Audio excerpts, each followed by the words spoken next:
Alice's Adventures in Wonderland by Lewis Carroll. Problem: the first one of these things I did was based on one act of a play and it was 15 minutes long. This one is based on an entire book and I only have 8. Solution: talk even faster. Let me preface this by saying that Lewis Carroll was not a drug. There is no factual evidence to solidify that theory. He was, however, probably a pedophile. Do with that what you may. Alice's Adventures in Wonderland have been enjoyed by all ages, allowing both the most complex and the simplest of minds to be entertained. Best known for its challenging logic, its genre is best described as literary nonsense with no real morals, paved the way for children's literature and for fantasy. In a bigger archetypal sweep, it is considered a quest. She is, of course, in a roundabout way trying to get to the garden. It can also be described as a satire or parody. Before I begin, let us start with some context, a little history snack, if you will, because to understand Wonderland, you must first understand Lewis Carroll, and to understand Lewis Carroll, you must understand Reverend Charles Ludwig Dodgson, because there is no Lewis Carroll. He doesn't exist. He is as real as the characters that fill Wonderland. Dodgson was an awkward, stuttering mathematician with one shoulder higher than the other and one deaf ear. He was most likely sexually molested as a child, which strengthened his fear of adults and harshened his fight with his pedophilic desires through his adulthood. But through Lewis Carroll, he was an innocent storyteller, free from the constraints of logic and reality. No, this story begins on a boat on the 4th of July in 1862. 3 young Liddell girls, Lorena 13, Edith 8, and Alice 10. Dodgson and Reverend Robinson Duckworth took the girls on a 5-mile boat ride, during which time Reverend Dodgson told the girls a story of a girl named Alice, who fell down a rabbit hole. Alice loved it so much she begged him to write it down for her, and with every boat ride the story grew until its publication in 1865, the first handwritten copy, of course, given to little Alice herself. It received little attention when it was first published. Most of the comments, in fact, were negative. The only real positive comments were given to the illustrated Snell. It was not until the 19th century when Sir Walter Gaston wrote that Alice in Wonderland was a book of that extreme kind which will belong to all generations until the language becomes obsolete. Other criticisms from mathematician Kevin Delisle claims that Alice in Wonderland was simply a satire of modern mathematics of the 19th century. Chapter 1. Down the Rabbit Hole. Poor little Alice is sitting on a riverbank listening to her sister read while she sees a white rabbit in a waistcoat run past her. He pulls out a pocket watch and exclaims that he's late. Alice scrambles after the rabbit and follows him down a rabbit hole and into Wonderland. Reality check. Sorry, I just need a little symbolism break. Basically everything in Wonderland is based on something in the real world, though most things don't represent one clear thing but more a group of things, or nothing at all. Often characters work together to form one big symbol, like later when we go to a rather mad tea party. This plunge down the rabbit hole symbolizes her plunge into deep sleep. The rabbit symbolizes frustrated desires as the allure of Wonderland. He represents what Wonderland is, a world where the impossible is possible. He is an animal and a gentleman, a contradiction, and it is that impossibility that entices Alice to follow him down the rabbit hole. She arrives in a hall of locked doors. She finds a little door that goes into a beautiful garden, but she's too big to fit through it. She eats and drinks mysterious substances from the hall. The garden, however, is probably the most prominent of all symbols. It is what Alice strives for. It is the point of her quest, and she focuses all of her energy on trying to get there. It also symbolizes her desire to hold on to her childlike innocence. She wants to reach the garden in the same way she wants to become an adult, even though she cannot reach either. Carol represents that frustration and Alice's anger and sadness about being either too big or too small to get into the garden. Her helplessness and her small size symbolizes her insignificance as a child, and her awkwardness to her huge size symbolizes her body transformation that comes with puberty. Alice realizes there is no going back, and the garden is off limits in the same way that she cannot regress back to her childlike ways. It's not just the people in the real world that are bleeding onto the pages, it's also the places. Most of the places in Wonderland are based on real places in Carol and Alice's life, especially the Church of Christ, where both Alice's father is a dean and Carol a reverend. The rabbit hole symbolizes the stairs in the back of the main hall of the church, where a carving of a little rabbit can be seen. Alice runs away from the real world and into Wonderland because she is not happy with her life, but she soon realizes that Wonderland is not the perfect escape she thought it would be. It throws her off her kilter at every turn, challenging her beliefs and logic as much as the real world would, if not more. Chapter 2. Pool of Tears. Alice grows too much, cries, shrinks, and then almost drowns in her own tears. Constant changes symbolize the changes from childhood to adulthood. She can't seem to deal with the change, and her questions her own identity, and then reacts emotionally and is punished by almost drowning in her own tears. She bounces between crying and scolding herself, emotion and reason. Only when she takes Wonderland for what it is she able to reason through the present problem and ignore the bigger picture. Alice believes that because she doesn't remember her teaching, she must not be herself, which speaks of the Victorian times when a person's education and station were all that person was. She tries to understand Wonderland through logic of the real world. Alice must release herself from logic or she will go mad with reason. It's there where she meets a mouse. When he doesn't immediately answer, she thinks it might be French, so she opens with "Où est ma chatte?" in English, "Where is my cat?" which scares him away. Reality check. Hit the books. It's pretty evident that Carol was something of a nerd, but his love for language is probably the most evident in Chapter 2, Pool of Tears. Along with the French mouse, Alice refers to it as "oh mouse," and she says that her brother's Latin grammar book refers to the mouse as a mouse, of a mouse, to a mouse, oh mouse, which is the first 5 of the 6 Latin cases. Oh, as, amos, on, anyone?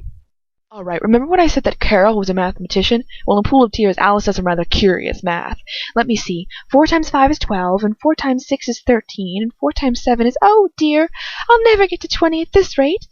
Sounds like gibberish, right? But most of the Sounds like gibberish, right? But most of the mathematicians in the room are giggling. See, it's based on different bases of potential number systems, where 4 times 5 really is 12 in the base 18 notation. The joke is that continuing that sequence, a person can never reach 20, because after 19 the answer would be 1A, 1B, and so on. Hilarious, right?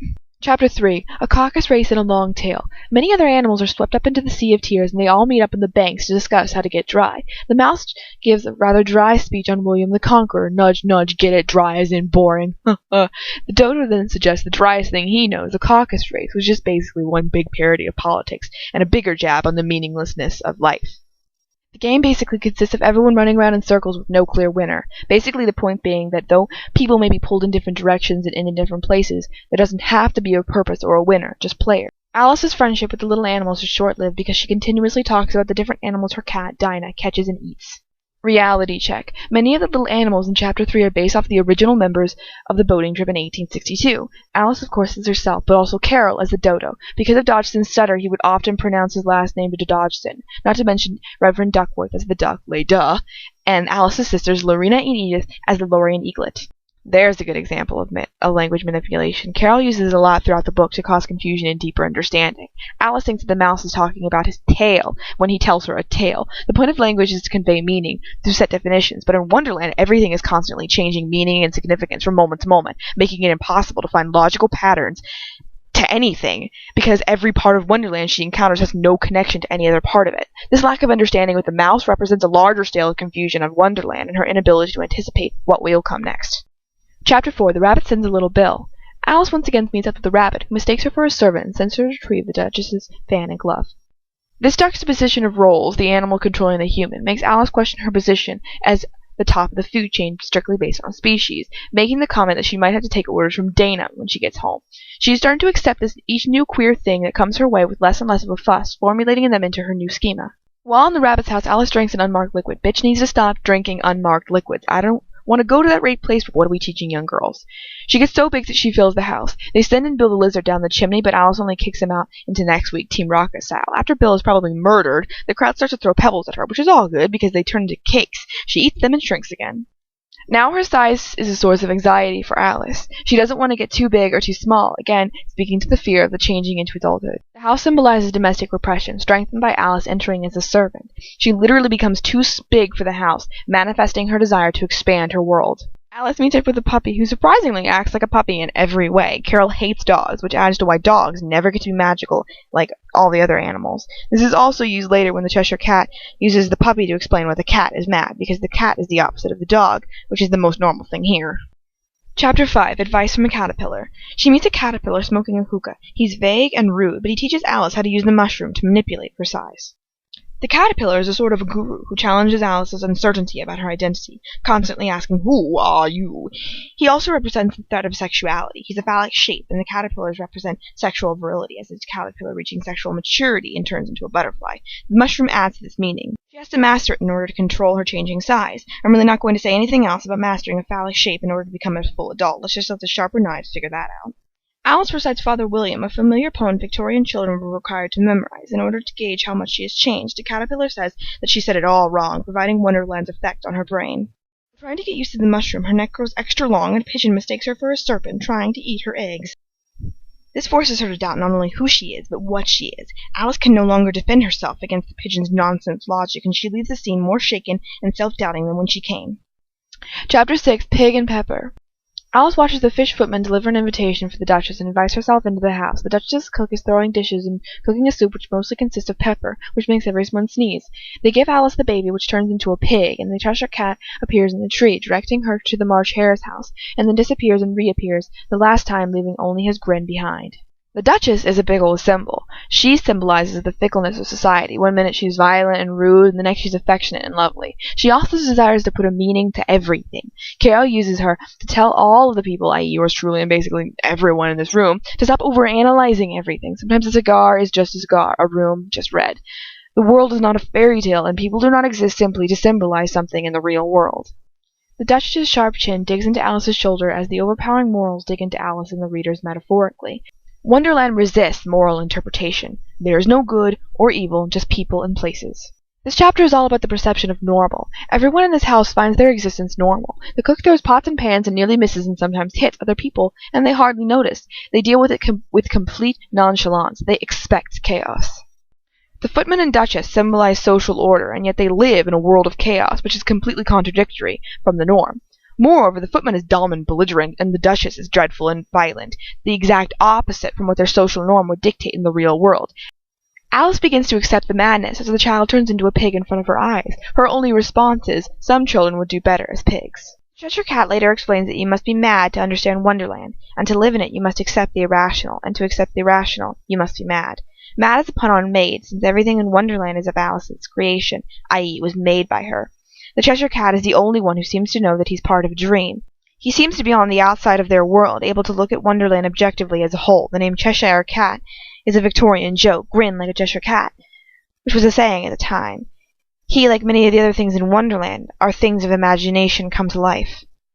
Reality check. It's time for Carol to nerd out again. The iconic scene where the Cheshire Cat disappears and leaves only a grin is based on the concept of abstraction of numbers in non-Euclidean geometry. The relationship between the cat and his grin is the same as the real world has with numbers. For example, you can have 6 apples. The concept of apple is more quantifiable than the concept of 6, making 6 dependent on the apples, in the same way that the grin is dependent on the cat. You cannot have a grin exist in the real world without a physical cat, in the same way 6 does not exist without there being 6 of something. Chapter 7, A Mad Tea Party. Alice then joins a mad tea party along with the Mad Hatter, March Hare, and a sleepy little dormouse. They tell her stories and riddles, i.e., why is Raven like a writing desk? The story the Dormouse tells about the 3 little girls are the Liddell girls, Elsie as in L.C., Lorena Charlotte, Tilly as in Edith's nickname, and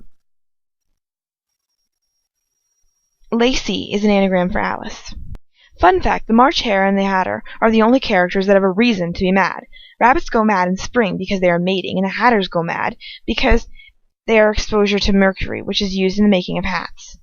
History snack. The Hatter is most likely a reference to Theophilus Carter, a furniture dealer known in Oxford for his unorthodox inventions. Tennell apparently drew the Hatter to resemble Carter, on the suggestion of Carroll's. Reality check. Hit the books. The Mad Tea Party members play with the beloved mathematical concept of the inverse relationship, claiming that I see what I eat is different from I eat what I see, and so on. In addition to that, Alice is also contemplating the ring of inner modulo, In addition to that, Alice is contemplating the ring of inner modulo when they move around the circular table and reach where they began. The Hatter says that they have to have tea all day because he pissed off Time, and Time made it eternally 6 p.m. tea time, so they simply rotate around the table all day long. Alice gets annoyed at the craziness and leaves them and claims that this is the stupidest teapot she'd ever been to. Learning that time is a person and not only a concept destroys her conception of even the basis of principles like time. The Mad Hatter, March Hare, and Dormouse are continually talk about nothing, as a child would perceive tea time to be like. The entire thing is a parody on a Victorian tea time. Very unlike the real world, the participants of this tea party drink from dirty cups, spill things, and make rude comments for one another, which would have been completely blasphemous in the 1800s, adding to the insanity of Wonderland, in the eyes of the audience, Victorian England. Chapter 8, The Queen's Croquet Grounds. Alice enters the garden, finally, and comes across 3 living playing cards who are painting the roses red because the Queen of Hearts hates white roses. The procession of cards, the King and Queen, and the White Rabbit enter. She meets the King and Queen. The Queen, a fickle old thing, opens with her trademark, "Off with the head!" which she says whenever something even sort of displeases her. With all of her power, or fake power, she throws out orders, but her husband silently goes behind her and cancels them, showing that even in Wonderland, men's authority supersedes women's. Carol also villainizes most of the women in the book. The Queen of Hearts literally is the heart of Alice's conflict. He makes them overbearing nightmares, which directly correlates to the fact that Carol hates women and prefers the company of young girls. Alice is asked or ordered to play croquet with the Queen, which lasts for about 2 seconds. Flamingos are used as mallets, hedgehogs as balls. The Cheshire Cat appears, and the Queen orders he be beheaded, which is impossible because he is only a floating head. They release the Duchess from prison to resolve this matter. The Suit of Hearts articulates that the garden is in the heart of Wonderland. It is not at all how she pictured this calm, idyllic garden. It is synthetic and frightening for Alice. Alice's idea of social hierarchy is shaken even more when she comes to realize that inanimate objects rule as queen, and she uses animals to play with, inverting all of the social roles. Alice claims that the Queen and her procession are just a pack of cards, and she refuses to be afraid of them. This is the first clear hole in Wonderland's power over Alice, and she starts to push through the madness into reality. She, however, refuses to acknowledge the truth because she wants to continue with her dream and understand the point of Wonderland. Painting the roses white symbolizes the War of Roses. The red roses symbolize the English House of Lancaster, and the white roses symbolize their rivals, the House of York. Chapter 9. The Mock Turtle Story. The Duchess arrives at Alice's request. The Duchess rambles about finding morals in everything around her, and the Queen forces her to leave by pain of execution. Alice is very much like the Duchess, but her refusal to see the parallels between finding a moral and finding a reason keeps her from being self-aware of the power she holds over Wonderland. The Duchess also represents corruption. Her constant blather prevents Alice from thinking, and her physical advances are a little sexual. Subtle at first, she wants to experiment by wrapping her arms around Alice's waist, which sounds a little creepy, and makes everything very awkward. This can be either that Carol himself was afraid of women trying to seduce him, or he was criticizing the overbearing feeling women inspire in children. Alice is then introduced to the Griffin, who takes her to the Mock Turtle. They are the closest thing she has to friends. He tries to tell a story about being a real turtle in school and is interrupted by the Griffin, who wants to play a game. History snack. The Mock Turtle speaks of the drawing master as an old conker eel, who came once a week to teach drawing, sketching, and feint and coils. This is a reference to the critic John Ruskin, who came once a week to the Liddell house to teach the children drawing, sketching, and painting in oils. The children did in fact learn well, and Alice Liddell, for one, produced a number of skilled watercolors. Chapter 10. The Lobster Quadrille. The Griffin and Mock Turtle dance to the Lobster Quadrille, as Alice relates incorrectly to the voice of the lobster. As the Mock Turtle sings Beautiful Soup, the Griffin drags Alice to the trial. Though the two seem to relate to her frustration, it soon becomes apparent that they don't really understand her at all. Their attempt to understand her, however, breaks the only pattern that she had formed, that everyone in Wonderland is rude and argues with each other, which they do not do. Reality check. Turtle Soup is a parody of the song that the Liddell girls sang for Lewis Carroll during the summer the first boat ride took place. Chapter 11. Who Stole the Tarts? Alice arrives at the trial where she is being accused by the Knave of Hearts for stealing the Queen's tarts.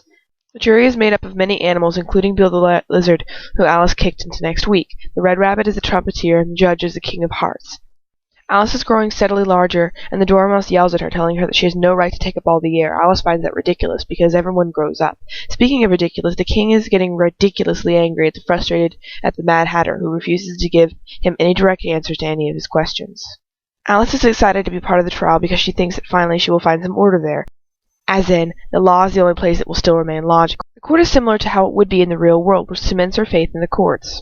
She realizes, though, that if the world does not have meaning, searching for truth and order is a fool's errand. The fact that no verdict is ever met solidifies the very important point made earlier about morality. Carol defends that there is no right and wrong, guilt or innocent, like this trial in the Caucus Race, and life itself is pointless and moralless.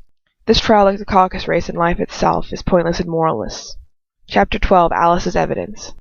Alice is called to the stand. She knocks over the jury box on accident, and the king orders all the animals to be put back before they continue. They order her to leave because of Rule 42, all persons more than a mile high must leave the court. Alice, however, refuses to leave, calling all of this ridiculous. The Queen orders off with her head, but Alice isn't afraid of them, calling them out for what they are, cards. And just as they start to hoard around her, Alice's sister wakes her up for tea, brushing off dead leaves, not evil playing cards, from her sister's face. Alice tells her sister the dream and leaves her to go get tea, thinking about how wonderful the dream had been. Alice's evidence symbolizes the evidence she supplies in the trial and the evidence that this is all a dream that she can control. She realizes that none of it matters and that no matter what happens, it will not affect the logical outcome. Her change inside symbolizes her realization of the fact that Wonderland itself is an illusion.